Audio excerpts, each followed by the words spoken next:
we're going to look at L'Hopital's rule. So L'Hopital's rule helps us when we have limits that if we try to do a direct substitution, we get an indeterminate form, which I have some listed here. All right, so now that we know derivatives, we can apply L'Hopital's rule. So instead of when we get an indeterminate form, and we try to do some manipulation and things don't work, we can actually apply this rule to then find the limit. Okay? So we will assume that we have two functions, right? F of x and g of x, if they're being divided. We're going to assume that they're differentiable on an open interval, and that the denominator, the derivative, is not equal to 0, otherwise that won't work for us. So we can do, and I like to make a joke and say, I like to do what you guys think the quotient rule is, where you just take the derivative of the top and the derivative of the bottom. So that is not the quotient rule, obviously, but it is something we can do for this L'Hopital's rule. Okay? So let's do some. So I can see that if I plug in 5 in the denominator, I'm going to get a denominator of 0. I can plug it into the top and check as well to see if I get 0 over 0. So let's see. So 5 squared is 25 times 2 is 50, minus 45 is 5, minus 5 is 0. So I do get 0 over 0. So I can apply L'Hopital's rule by taking the derivative. So 4x minus 9 over 1. Then I can try direct substitution again, and I get 20 minus 9 over 1, which is 11. And then there's our limit.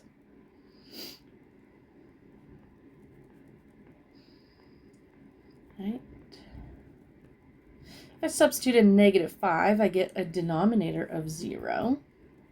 Right? And then let's see, I get 9. Square root of 9 is 3. 3 minus 3 is 0 as well. So if I apply L'Hopital's rule, I'm just going to take the derivative. The bottom, that's easy. Derivative is 1. Now on top, I might rewrite that to say that that's 4 minus x to the 1/2. The minus 3 doesn't really matter because the derivative of that constant is going to be 0. So I'm left with 1/2 and then 4 minus x to the negative 1/2 times negative 1. And then I'm just going to direct substitute. Maybe I'll clean some stuff up. So I have 1/2. I'll make that a negative because I don't want to forget about that negative 1 there. That negative square root will put us in the bottom, and that's 4 minus negative 5. So really, that gives me a square root of 9, which is 3, and 2 times 3 is 6. So the limit is negative 1/6. And now I definitely could have also tried to rationalize, but L'Hopital's rule, now that we know it, is a little bit more efficient. Okay. Now maybe we have to do it multiple times. So, all right, if I substitute in, I get an indeterminate form.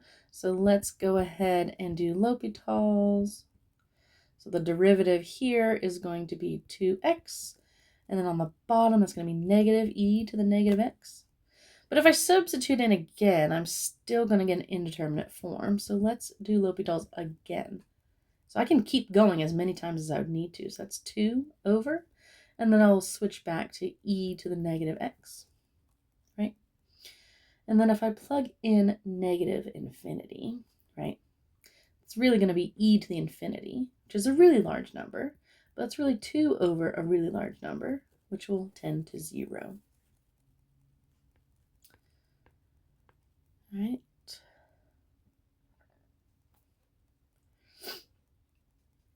I could substitute in negative 2, but I'm going to get an indeterminate form. So let's just apply L'Hopital's. So I get 3x squared plus 2x minus 8 over 3x squared plus 16x plus 20. If I substitute in negative 2, let's see what happens. So negative 2, that's 12 minus 4 minus 8, so that's 0. And then what that was 12. This will be minus 32 plus 20, which will be 0. So let's do it again. So 6x plus 2 over 6x plus 16. And let's see. I get negative 12 plus 2 over negative 12 plus 16, which is what? Negative 10 over 4. So negative 5 halves. Okay.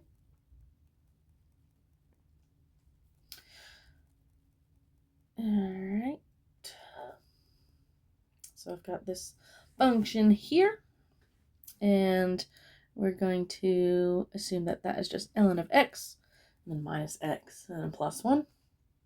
If I plug in 1, I'm going to get an indeterminate form. So let's do L'Hopital's. So we have the limit. X goes to 1. Derivative of ln of x is 1 over x minus 1 over e to the x. And that minus e, that's just a constant, so I don't need that anymore. If I plug in 1, I'm going to get 0 over e, which is just 0, and 0 is a number. I'm going to double check because I want to try something else just for fun and get this all into like one fraction instead of a complex fraction. So limit as x goes to 1, it's going to be 1 over x minus x over e to the x, which will give me 1 minus x over e to the x. And that's over 1, and then I can do big C over little c and get, let's see, 1 minus x over x e to the x. And then 1 minus 1 is 0, and then that's still just going to be e. So yeah, it's still 0.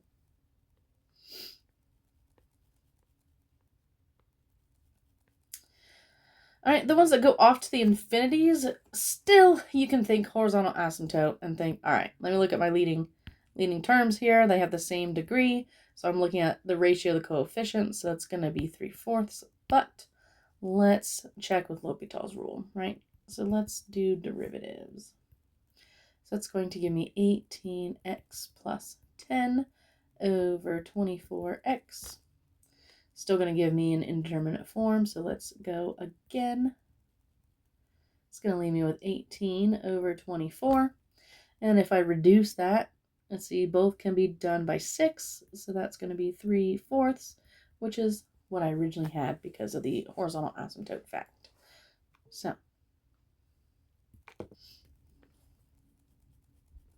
all right, we could look at this in the same way almost. You know, take the term in each little function here.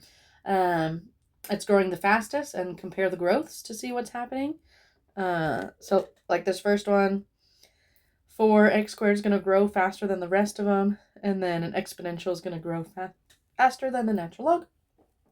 And I could look at which one's going to grow faster, the quadratic or the exponential. The exponential is going to grow faster, so I think I can make a prediction on what we'll get here. Let's just go ahead and do L'Hopital's rule and see if that prediction might be right. Now, I purposely didn't give you the prediction. You should make that prediction yourself. So 8x minus 3 over 2e to the 2x plus 1 over x. If I substitute in, I'm still going to get infinity, and then over infinity. So let's do it again. 8 over 4e to the 2x plus, should be minus 1 over x squared. And now if I substitute in infinity, this is going to be infinity, that first term, and minus 1 over infinity, which is really close to 0. So really 8 over infinity, which in the end is going to tend towards 0 as well.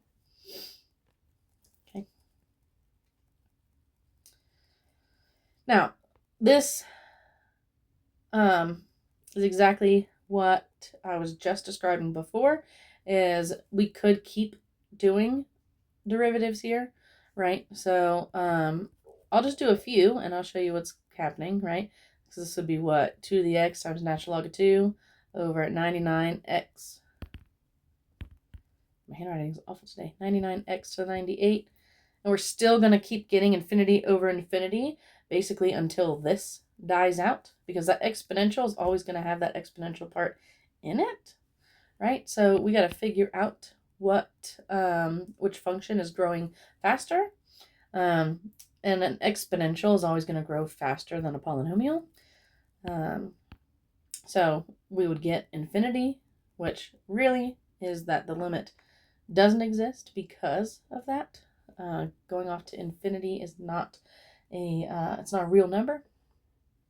So we'll say limit does not exist. And then I'll put a little star here and put hierarchy of functions.